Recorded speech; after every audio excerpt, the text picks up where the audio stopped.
Good evening, I'm Jeff Bennett. And I'm Amna Nawaz. On the NewsHour tonight, 3 years after Russia invaded Ukraine, the U.S. breaks with European allies and sides with Russia on a vote at the UN. The Trump administration's latest firings at the Pentagon and IRS raise new concerns. And a Los Angeles suburb with a history of black home ownership confronts a difficult future after wildfires burn much of it to the ground. Give us the opportunity to build this community again. We don't want it to be released to developers and change the whole look and feel and the being of Altadena.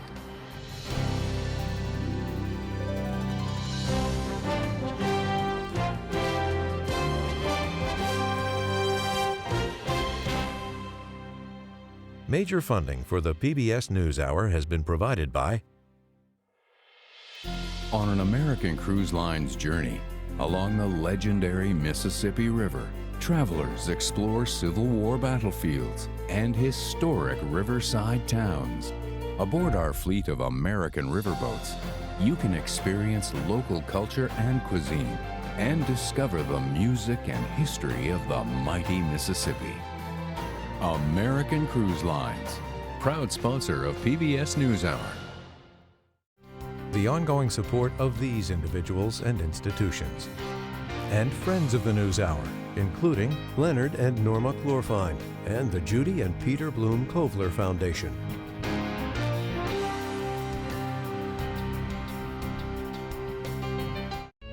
The William and Flora Hewlett Foundation, for more than 50 years advancing ideas and supporting institutions to promote a better world at hewlett.org. And with the ongoing support of these individuals and institutions.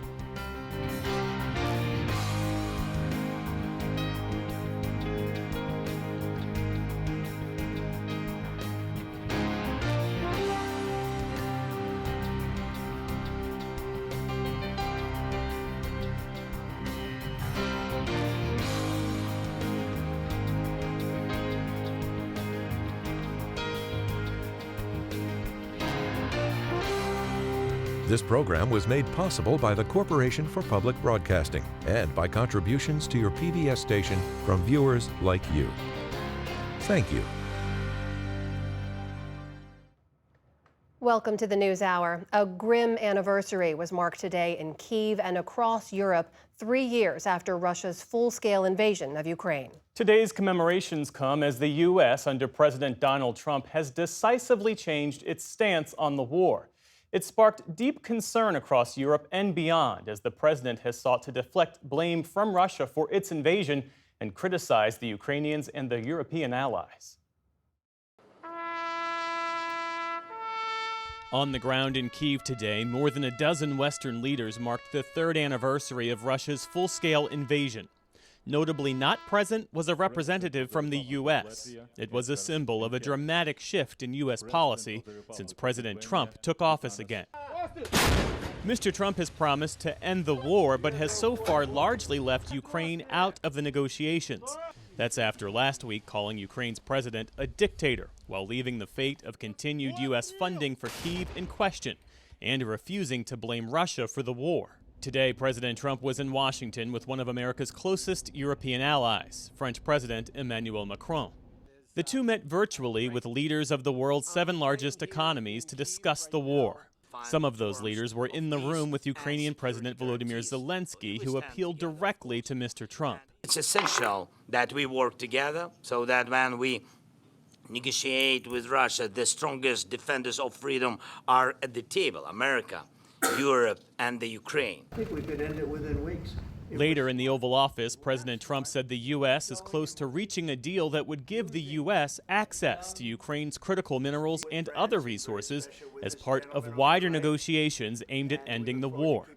Zelensky has said the deal would have to come with concrete security guarantees. President Trump did not confirm if that was part of the agreement. Mr. Trump also said that Russian President Vladimir Putin would accept European peacekeepers in Ukraine to back a potential ceasefire. He will accept that. I've asked him that question. If we do this deal, he's not looking for more war. He doesn't mind, but I've specifically asked him that question. And that he would visit Putin in Russia if an agreement was reached to end the fighting. Putin said later in the day that he has not discussed resolving the war in detail with Mr. Trump. Meantime, in New York, the U.S. voted with North Korea, Russia, Iran, and a number of other Moscow-aligned countries against a resolution condemning Russian aggression in Ukraine. The European-backed resolution, which doesn't carry any enforcement, still passed overwhelmingly in the UN General Assembly. The latest evidence of the growing rift between the Trump administration and U.S. allies over continued support for Ukraine.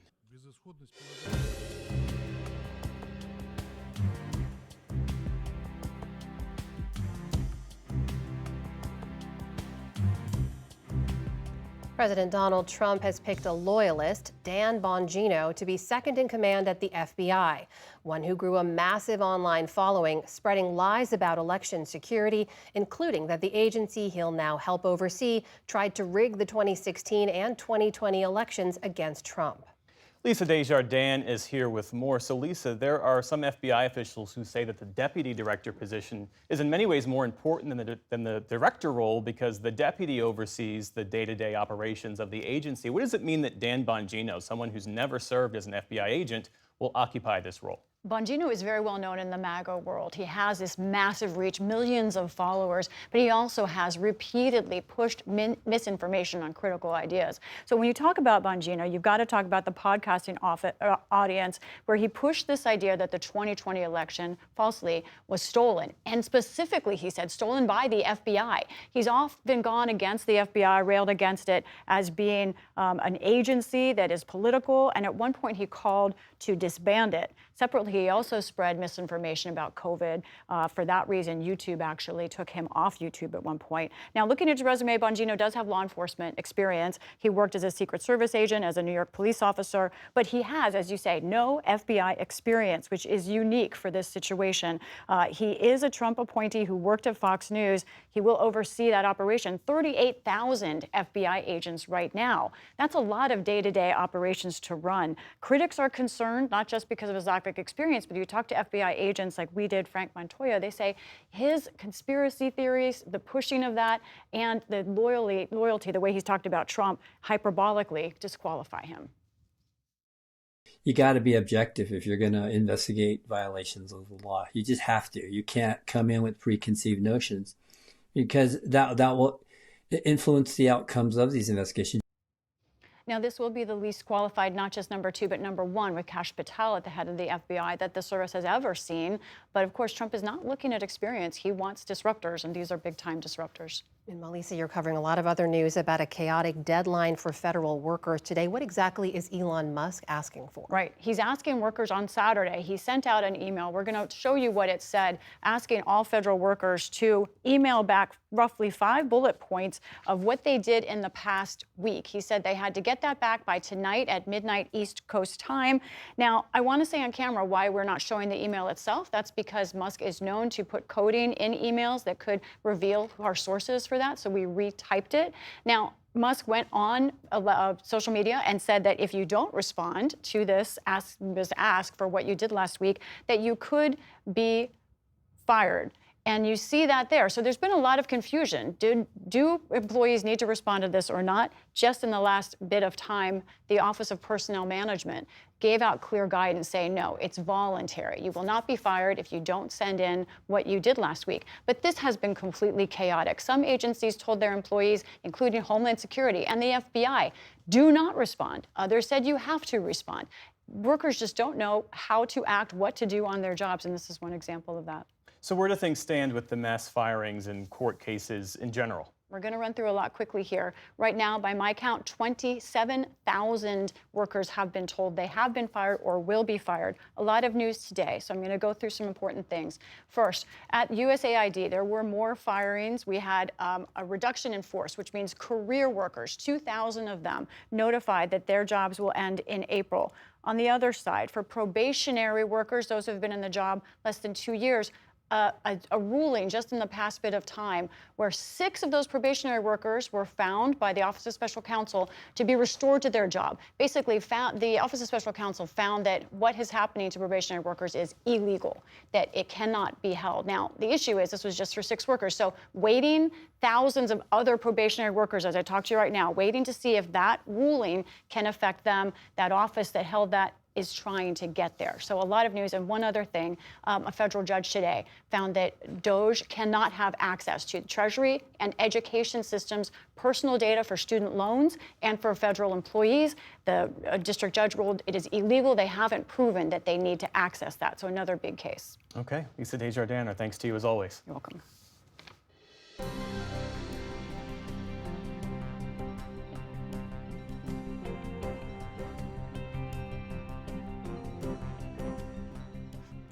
Today's other headlines begin in Washington, D.C., where a federal judge declined to give the Associated Press its spot back in the White House press pool for now. But District Judge Trevor McFadden, a Trump appointee, urged the government to reconsider its ban of the wire service. The AP sued 3 senior Trump aides for barring its reporters from the Oval Office, Air Force One, and other areas after the AP stood firm in using the Gulf of Mexico in its coverage, with an explanation that President Trump has moved to rename the body of water the Gulf of America. The AP says the Constitution's First Amendment prohibits the government from punishing speech. The White House argues that access to the president is a privilege, not a right.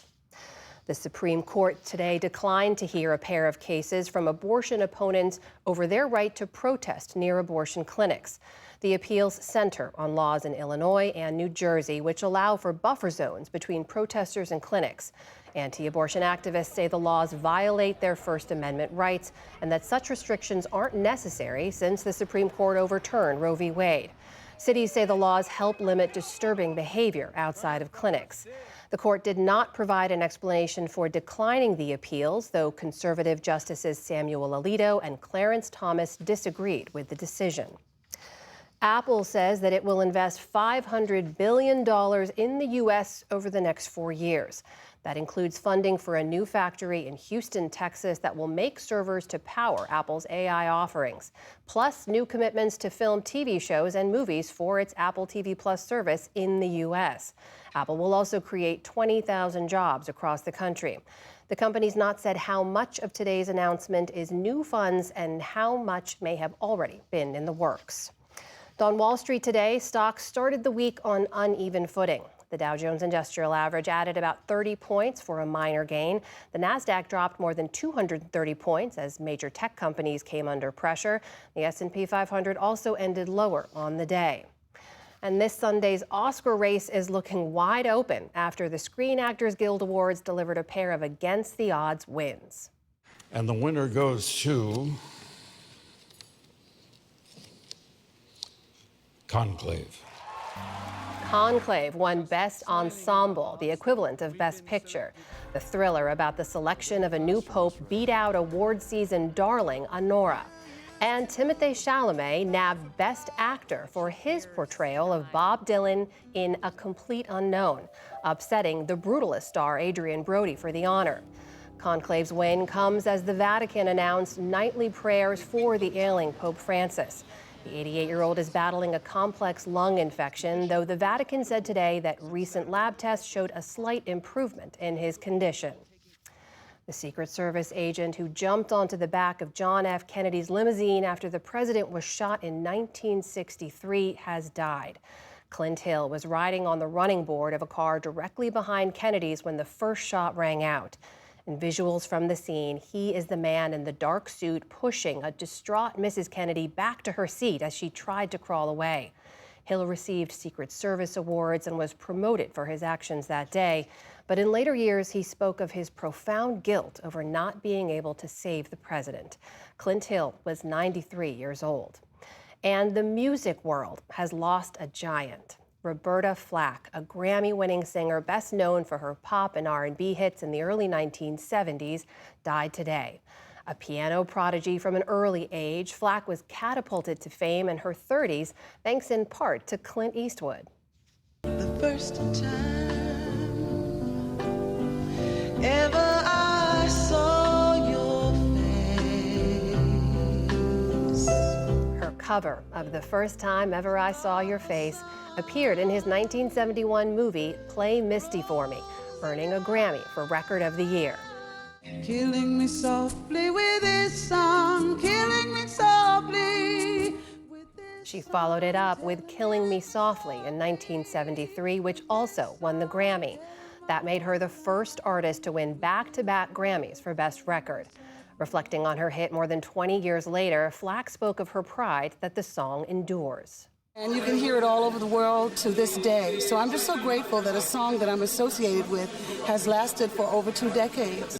Those 2 decades have, of course, stretched to more than 5. Flack also used her platform to sing about racial and social issues throughout her career. In 2022, the singer announced she had ALS, commonly known as Lou Gehrig's disease, which left her unable to perform. Roberta Flack was 88 years old. Still to come on the NewsHour, a center-right party wins Germany's elections as the far-right doubles its support. Tamara Keith and Amy Walter break down the latest political headlines. And black homeowners fear they could be priced out of their Los Angeles suburb after devastating wildfires. This is the PBS NewsHour from the David M. Rubenstein Studio at WETA in Washington, and in the West from the Walter Cronkite School of Journalism at Arizona State University.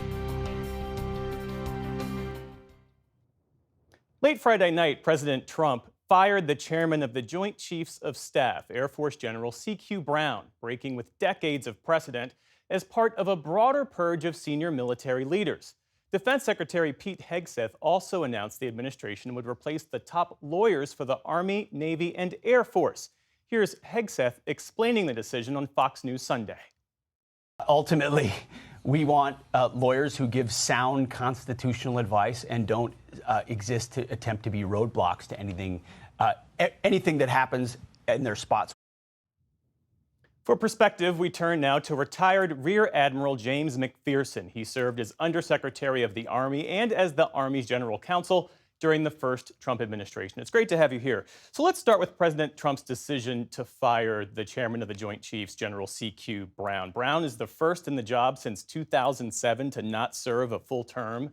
And there's the added detail that Brown, a 4-star general, is being replaced with a now retired 3-star general, Dan Kane, whose military service does not include any of the key assignments that were identified in law as prerequisites for the job. He'll need to get a waiver. So how do you interpret this pick? Well, it's not surprising that he fired General Brown.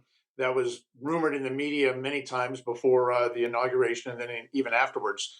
Perhaps even greater surprise was his firing the Chief of Naval Operations, Admiral Franchetti, who was the first female admiral that the Navy had as its Chief of Naval Operations. It speaks of a profound concern that perhaps the president is putting in place individuals who he can be assured would be loyal to him and not loyal to the Constitution or loyal to the rule of law. That's the greatest concern I think many people have. And there's also his decision to fire the military's top lawyers, those judge advocates general known as JAGs. You had a 25-year career in the Navy, also served as its top lawyer in uniform. First, help us understand what those lawyers do in providing independent legal advice to senior military leaders. It's profoundly disappointing to hear the Secretary of Defense describe the men and women of the service's Judge Advocate General's Corps, some of the finest attorneys that this country has, many of whom forego lucrative civilian careers to serve their country. They answer their country's call. They truly are embracing a lifestyle of service. And to hear the Secretary of Defense describe them in a term that's not only crude but vulgar is just intolerable and quite frankly shameless. But it also evidences a lack of understanding of what a judge advocate on the staff of a warfare commander does, what their role is. Their role is advising that warfare commander as that commander puts together an operational plan. Their role is not one of a roadblock, but one that facilitates the successful completion of a mission within the bounds of the law. They are not the ones that, if you will, say shoot, don't shoot. They're not the ones that promulgate the rules of engagement, that guide our warriors but they advise the commander, who is the one that makes those decisions. Secretary Hegseth has often spoke about restoring what he calls a warrior ethos to a military that he views as having become too soft and bureaucratic. So when he says that he views the JAGs as obstacles and removing them would ostensibly remove an obstacle, what are the practical implications of that? Well, there's a common denominator among the three judge advocate generals of the services that he removed. They were all selected. They were all nominated by President Biden, and they were confirmed by the Senate in the Biden administration. So clearly, the commonality is they came into office during the Biden administration, and that's why the secretary wanted to get rid of them, so he could put his own people in there. What's interesting is he directed the service secretaries to nominate names for him. The law requires that the service secretary convene a board, and that board consists of senior officers, line officers, who will review the records of the eligible officers, that is captains and colonels, and make a recommendation to the service secretary of the next judge advocate general. The service secretary forwards that to the White House, and it's the president's decision. So it's not going to be the Secretary of Defense's decision. It's going to be a decision based upon, again, a recommendation that comes from a board. Something also that Secretary Hegseth, in his time with the Fox News interview, seemed not to understand. And yet, a president has the right to assemble a team of military leaders as he chooses. Supporters of the president have been quick to point out that Truman ousted Douglas MacArthur, Obama ousted Stanley McChrystal. Do they have a point, or do you see something missing in their justification of President Trump's actions? I see something missing, and what I see missing is they didn't take issue with any decision that the officers made. They didn't. There was no misconduct involved. They simply dismissed them because they weren't, if you will, perceived as being loyal to the president.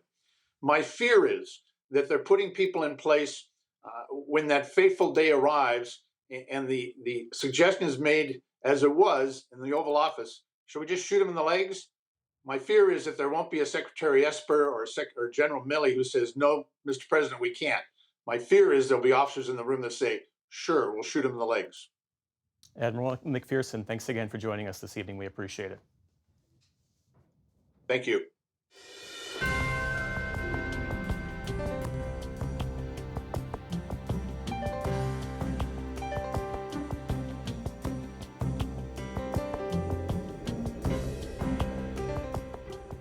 The Internal Revenue Service is in the process of terminating more than 6,000 employees, around 6% of the agency's overall workforce. It comes as Elon Musk's team, known as the Department of Government Efficiency, continues its efforts to cut the federal workforce. Our White House correspondent Laura Barone-Lopez has more. Laura? Amna, these firings come in the middle of tax filing season and target relatively recent hires. Experts warn that this change will hurt the IRS's ability to investigate ultra-wealthy who are evading taxes. Today, in a New York Times opinion piece, former IRS commissioners who served under both Democratic and Republican presidents, including Ronald Reagan and Donald Trump, called the mass layoffs a mistake. They write that the firings, quote, will shift the burden of funding the government from people who shirk their taxes to the honest people who pay them. And they added that it will impede efforts by the IRS to simplify the tax filing process for everyone. To discuss, I'm joined by one of the authors, Daniel Werfel, former commissioner of the IRS who resigned last month, more than 2 years earlier than expected. Mr. Werfel, thank you so much for joining us. Good to be here. An IRS commissioner from every administration, essentially from Ronald Reagan to present, signed on to this op-ed. Why do you see these layoffs as a mistake? Well, we got together as former commissioners and we tried to understand why this was being undertaken. And we understood that it was being undertaken in the interest of cost efficiency. And this made no sense to us. All of us, all the previous commissioners have experience in the private sector. And from our experience, we know that the bottom line is not just about cutting costs, it's also about maintaining and increasing revenue. So by cutting the IRS, and depleting the ability of the U.S. government to collect revenue, you really are becoming less cost efficient, not more cost efficient. And we wanted to put that right up in front in our op-ed and ask the question, why cut the part of the government that collects the revenue if you're going to try to be more cost efficient? What kind of impact could this have on Americans, especially in this season, and will it make it easier for tax cheats?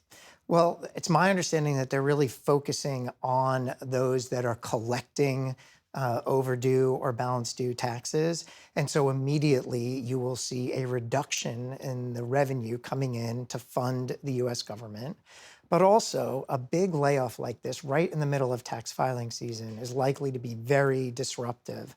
And it's absolutely important that the IRS during this time is answering the phone, is maintaining those appointments in the walk-in centers, and really important, processing tax returns and getting people their refunds as quickly as possible. And all the commissioners, we all talked about the fact that during filing season, we try to not increase risk. We try to maintain a lot of stability to make sure that people are getting their refunds on time. And a giant layoff like this is bound to increase risk, and it's very concerning. The White House says that Treasury Secretary Scott Bessent thinks that there should be more firings on top of the current ones. And all of this, Elon Musk says, is being done under the banner of fraud and waste, which you mentioned. Do you think that there's a case for streamlining this agency? What's your response to those claims of fraud? I certainly think there's an opportunity to modernize. And during the transition, when I was at the IRS, I talked to the Trump transition team about opportunities to automate and add technology. But there's work to be done before you start terminating employees, because you're going to lose performance if you're not ready to automate while you're cutting staff. So really, I do think there's opportunity in the future to streamline the IRS, but it has to be done thoughtfully. I wouldn't do it during filing season. And you raised the question about fraud. There is absolutely too much fraud in the government. There's too many tax scams. And the IRS workforce has worked tirelessly to try to address that fraud and address those tax scams. And there's a lot of expertise and people at the IRS that you want to maintain to help protect people from these scams and to protect taxpayer dollars. But here's the thing about fraud and error, and I've been involved in fraud and error for pretty much my entire career of trying to prevent it. And I never believe that I have the monopoly on the right answer, but I have lessons learned. And one of the lessons learned is we don't know when payments are going out the door whether they're fraudulent or not. In order to get smarter about it, typically what you do is two things. You collect more information about the person or the organization receiving the payment. About American taxpayers. About American taxpayers or businesses. And you take more time and you do more diligence to validate whether the payment is an error or not. And when this has been tried, when we have tried as a government to collect more information from the public, to get a better sense of whether a payment is fraudulent or not, there has rightfully been pushback. I don't want the government to have all this information. I don't want this additional paperwork burden. And I don't want the government to take so long to make the payment. So a balance is made where, in the interest of speed, in the interest of reducing paperwork burden on Americans, there is error in payments that go out. And work has been done over time to reduce that error. But if we're going to eliminate fraud and error, the way the Trump administration is describing, tough questions need to be presented on what does that mean in terms of the information you're going to collect from Americans and businesses, and does that mean delays in payments that are going out? I want to ask you about Elon Musk and his Doge workers getting access to the IRS system, which contains personal tax information that you're talking about for individuals and businesses. Why should taxpayers care that Musk, who's unelected, who says that he's policing his own conflicts of interest, why should they care about him having access to such material? And who typically has access to it? What the government does when somebody comes in, whether it's an employee or a contractor, and says, I need access to this information, the government just doesn't hand it over. They ask questions. They ask questions like, why do you need this information? How long do you need it for to achieve your objective? And what is your proven trustworthiness to have this information? And that's exactly what the government is doing. People are coming in and asking for broad amount of information about every taxpayer, your bank account information, your address, your household makeup. And before that information is just handed over en masse, civil servants in the government are saying, okay, tell us why you need it and for how long you need it. And if the answer doesn't match up, If the answer that comes across is, well, we really don't have a good explanation of why we need everybody's information, and we don't know how long we need it for, well, then these civil servants are going to ask more questions before they hand the data over. And as a citizen, where my information is in those systems and your information, I'm glad that the government is asking those questions before they just knee-jerk hand the data over. Daniel Werfel, former IRS commissioner, thank you for your time. Thank you.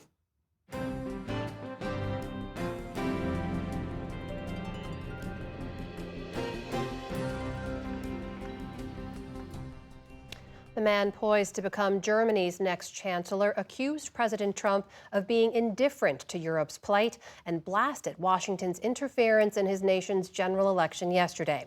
Friedrich Merz has begun work to forge a governing coalition, having ruled out working alongside a far-right party supported by the Trump administration.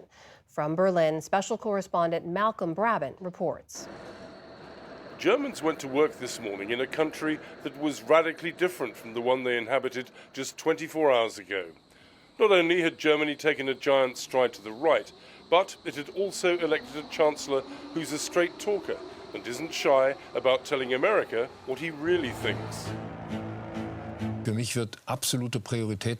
me, the absolute priority will be to strengthen Europe as quickly as possible so that step by step we can really achieve independence from the USA. I never thought I would have to say something like that on a TV program, but after Donald Trump's latest comments in the last week, it's clear the Americans, or at least this group of Americans, this government, cares very little about the fate of Europe. And Merz laid into the Trump administration for Elon Musk's strident support for the anti-immigrant Alternative for Germany party. I have no illusions about what is happening in America. Just look at recent events, including Elon Musk's interventions in the German election campaign. This is unprecedented. The interventions from Washington were no less dramatic and brazen than those we have seen from Moscow. We are under massive pressure from both sides, and my absolute priority now is to establish unity in Europe. Germany's new chancellor is a man in a hurry. He wants to establish a stable coalition as quickly as possible. His priorities are security, the economy, and migration. And he says that he's confident of being able to do a deal with the outgoing Social Democrats. He says Germany needs a government that can act because the world isn't going to wait. But Lars Klingbeil, the joint leader of the Social Democrats, is far more relaxed. Whether a government is formed, whether the SPD joins a government is not certain. These are decisions that will be made in the coming weeks and months. At the far right of Germany's political spectrum, Alice Weidel, the leader of the anti-immigrant AfD, was jubilant at becoming the second most popular party. We are the People's Party. We are stable, the second strongest party in Germany. We are on the rise. But she accused the new chancellor of betraying the wishes of the German electorate. Voters want a center-right government, and it is ultimately up to the CDU whether they want to implement this. At the moment, it doesn't look like they will. Friedrich Merz has decided to stick to his stance of blocking the AfD.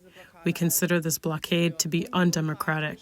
Even though the AfD will not be part of the government, public relations consultant Mizgin Aslan fears their influence. My prime concern is that it leads to an increasing normalization of far-right and racist ideologies. And unfortunately, the other parties, by jumping on this debate of the so-called migration crisis, also contributes to this normalization of this ideology and thereby also contribute to an increasing atmosphere of hate and distrust vis-à-vis people that don't look stereotypical German. Merz wants to reassure people like Mizgin that by being tough on migration, he'll reduce support for the AfD at the next election. But that means more controls in places like Frankfurt-Oder on the Polish border. Such checks violate the European Union principle of freedom of movement between member states. But right now, Germany's domestic priorities come first. For the PBS NewsHour, I'm Malcolm Brabant in Berlin.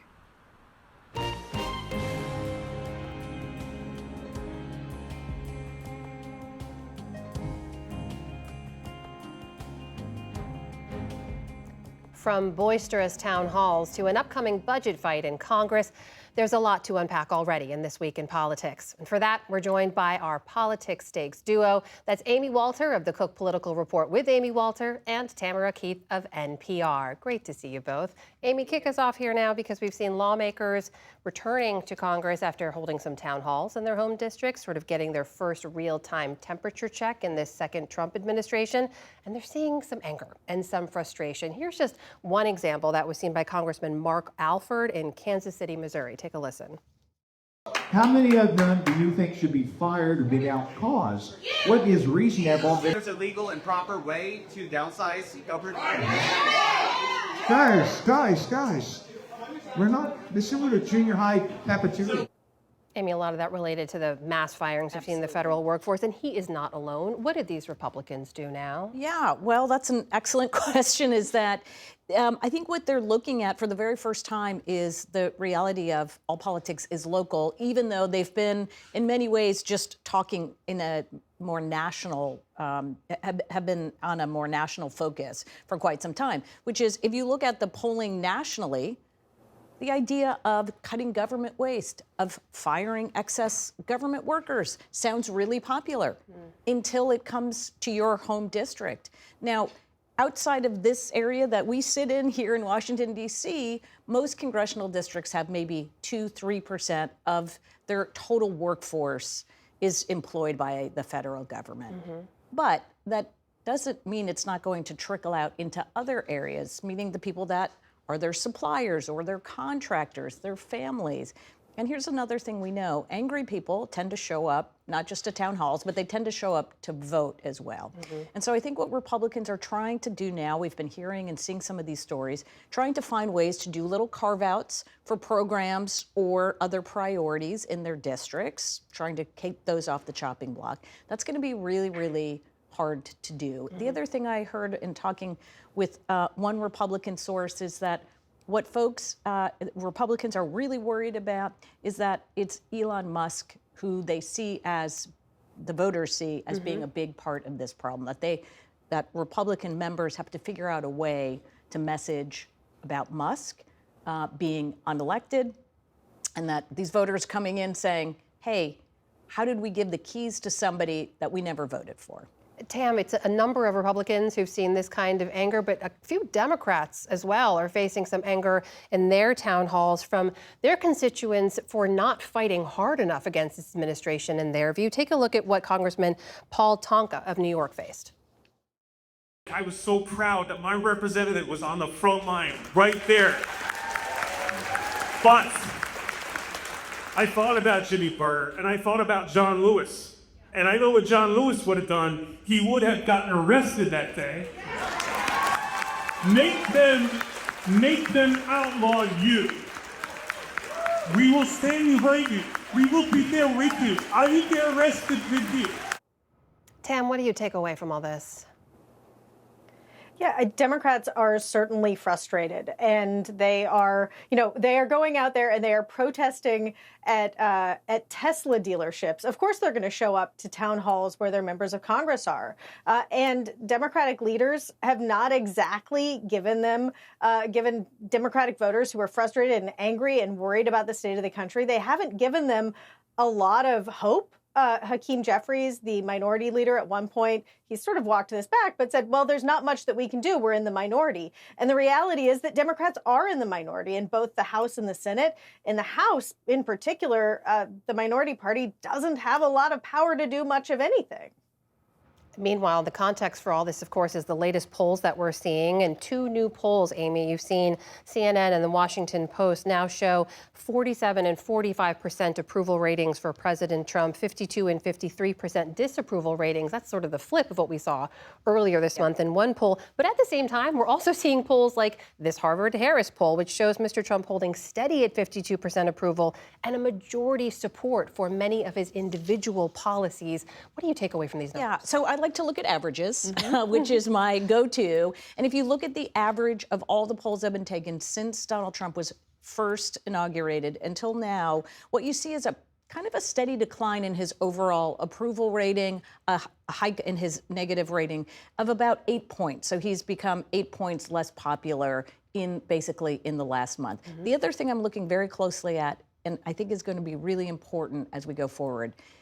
Remember in 2020, Donald Trump's overall approval rating was low, but people gave him high approval ratings for how he was handling the economy. We saw this in the 2024 election as well.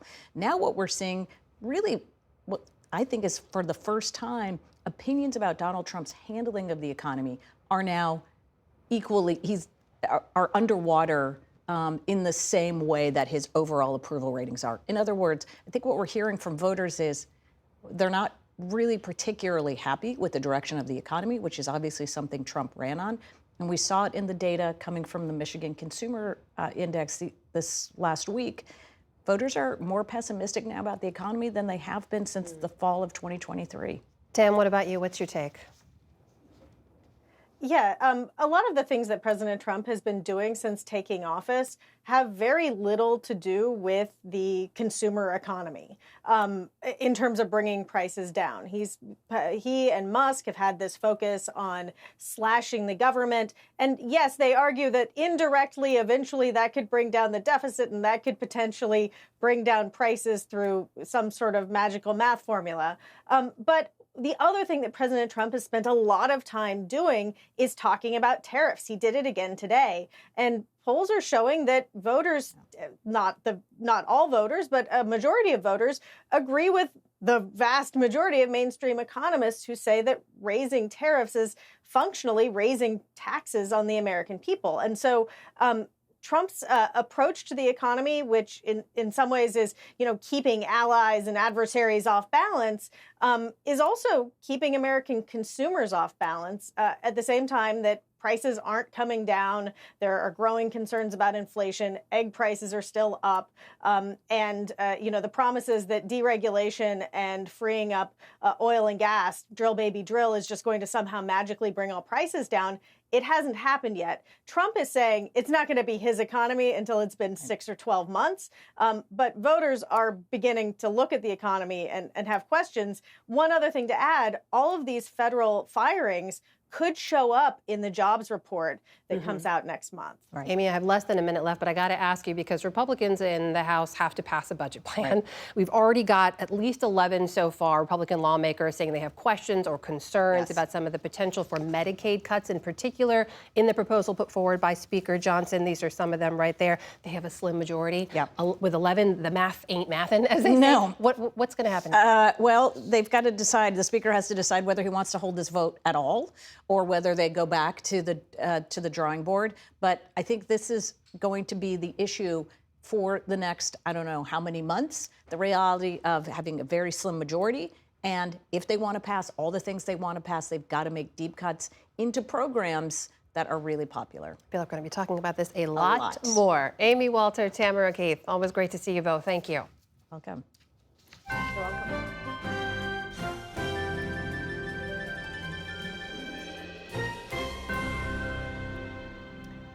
The wildfires that burned parts of Southern California last month will likely become the most expensive wildfires in U.S. history.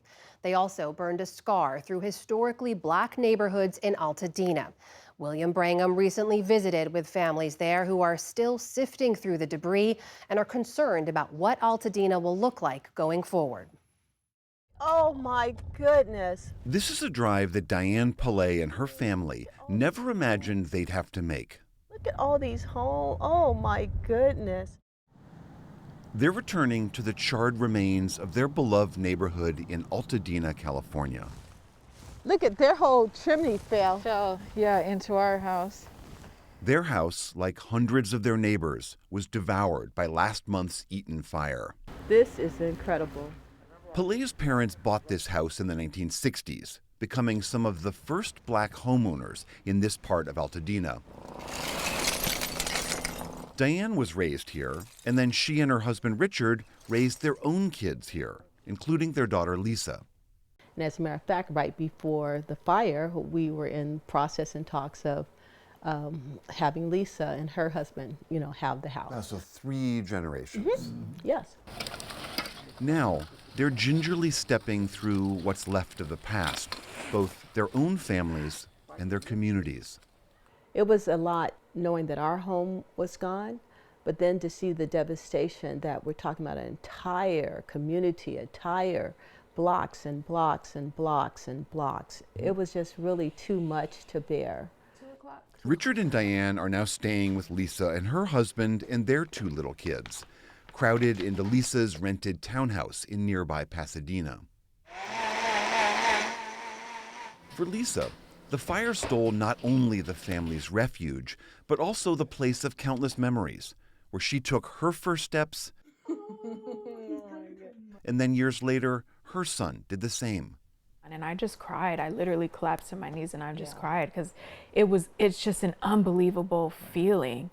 Like so many families here, they're unsure about what comes next. This was the bathroom. Lisa's lease is up in a few months.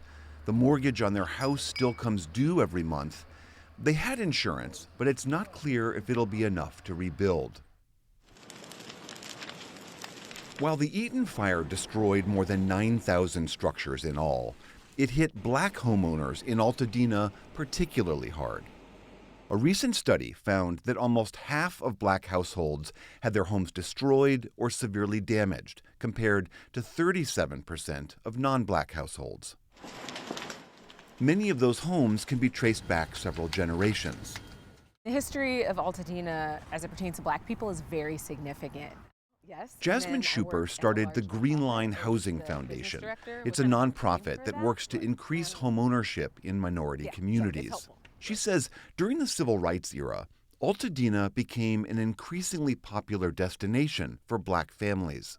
Redlining still existed in Altadena, but it was much friendlier to black people purchasing, especially in the 60s when the Fair Housing Act was passed. You had a significant increase in the population, the black population in Altadena. So this was, for a lot of black people, a haven and a place of solidarity and a place where they could actually access homeownership and the wealth building that it affords.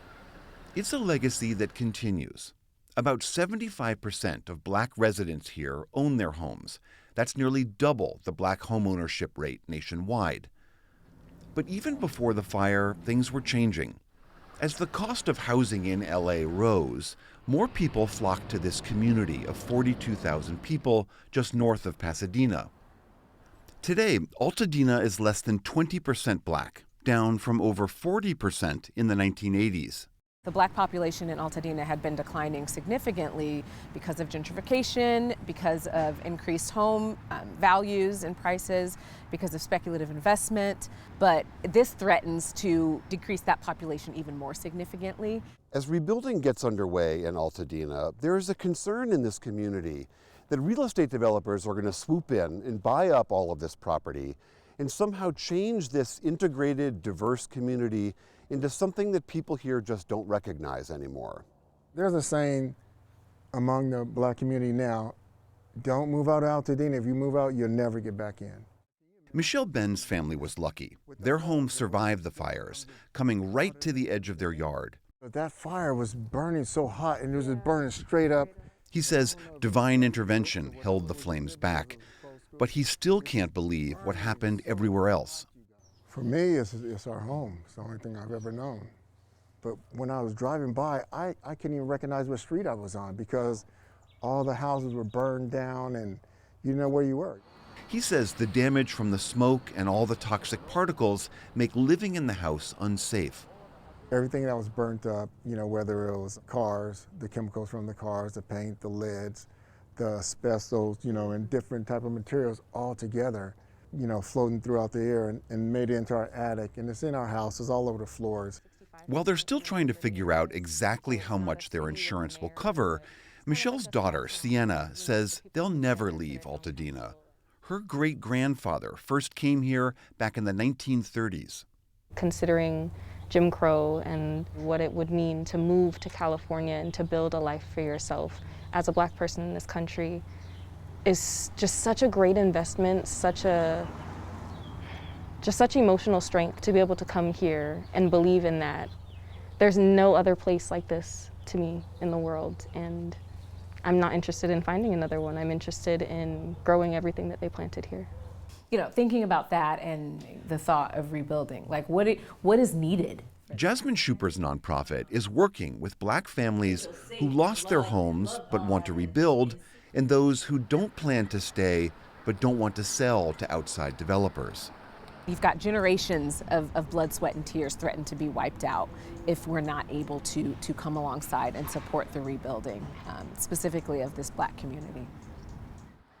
The Eaton fire not only destroyed Black homes, but also several Black-owned businesses. This is what's left of Rhythms of the Village, a learning center that celebrated African culture and music. We're not gonna give up so easily, you know. I tell those developers, those capitalists, good luck, you know. They can try, but these are some resilient people. The store's owners are father and son Onoche and Emeka Chukura. So this fire came here, devastated our community, and it's turning us around to each one help the other. Everybody's helping. Right after the fires, they set up a donation space in Onoche's driveway, collecting and dispensing clothes, shoes, toiletries, all for free. Anybody out there who is in need right now is welcome to come here and take whatever you see that you need. While their store is gone, Emeka says this effort and others like it across the area gives him hope about Altadena's future. We have our boutique, free boutique here, but this is being replicated all over the community. So seeing us share resources at this level, I'm very optimistic that we can rebuild. We're going to remember the beautiful memories, and also let's just look to the future. This is what's going on around the tree. Despite losing everything, Diane and Richard Pillay are hoping to rebuild in Altadena. They say it's the people who will make this area back into what it once was. Give us the opportunity to build this community again. We don't want it to be released to developers and change the whole look and feel and the being of Altadena. For the PBS NewsHour, I'm William Brangham in Altadena, California.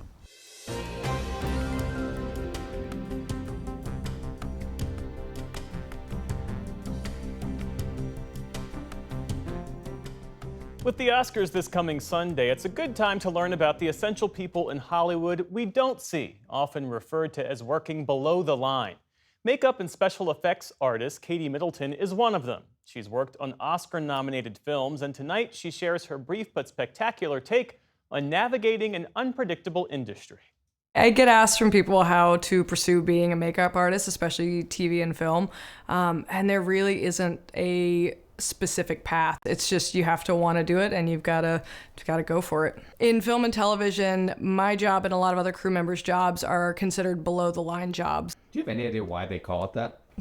Because we're not important. This is why I'm below the line, because I'm not supposed to be on this side of the camera. I grew up in Richmond, Virginia, with a family of artists. My mom and my grandmother were painters, and we were always drawing and coloring. My brother and I used to make comic books. I went to college for painting because I wanted to make some sort of living creatively. When I graduated, I actually had a job working in accounting for a couple of years, so it took me a little bit. So I went back to school for makeup and special effects in Vancouver. What was the accounting stuff like? It was a lot of numbers that I moved to Los Angeles because I thought that's where I had to go to work in film and TV. It was a struggle for a while, just working on any sort of student film or short film or whatever I could find. I kind of got into the makeup world because I wanted to do prosthetics, and I was really interested in creating characters and special effects. Prosthetics are used in film and TV from everything from small wounds to huge creature characters. It's just really anything we glue on the face or body to change somebody's appearance. I mean, the industry slowed down a lot when the unions went on strike, and we're all out of work for at least 6 months. You've seen a lot of friends leave the industry and have to find other jobs, and we've all kind of found side jobs to get by. I took the time and set up a permanent studio in my apartment, and it's really made a difference being able to just pick up a brush and paint for a couple hours. Being a freelance artist is a roller coaster, and you never know when your next job is going to come or what state or country it's going to be in. Within the last couple of years, I've worked everywhere from Egypt to Uruguay. I've been in New Jersey. I go to North Carolina next week. The community is one of my favorite parts of the job. You spend more time with the people you're working with than you do at home with your families. It's definitely not for everybody, but I like the excitement. It's more of an adventure to me. My name is Katie Middleton, and this is my brief but spectacular take on working in the film and TV industry. And you can watch more brief but spectacular videos online at pbs.org/newshour/brief. And that is the NewsHour for tonight. I'm Jeff Bennett. And I'm Amna Nawaz. On behalf of the entire NewsHour team, thank you for joining us. Major funding for the PBS NewsHour has been provided by Cunard is a proud supporter of public television. On a voyage with Cunard, the world awaits. A world of flavor, diverse destinations, and immersive experiences. A world of leisure and British style. All with Cunard's White Star service.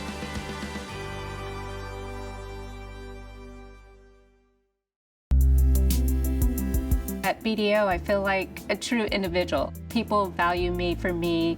They care about what I want, my needs, my career path. I matter here. In 1995, two friends set out to make wireless coverage accessible to all. With no long-term contracts, nationwide coverage, and 100% US-based customer support. Consumer Cellular. Freedom calls.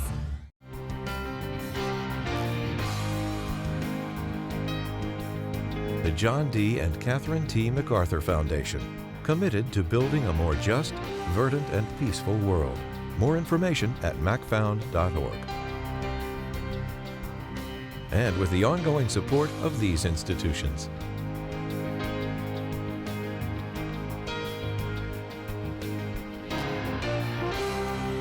This program was made possible by the Corporation for Public Broadcasting and by contributions to your PBS station from viewers like you. Thank you.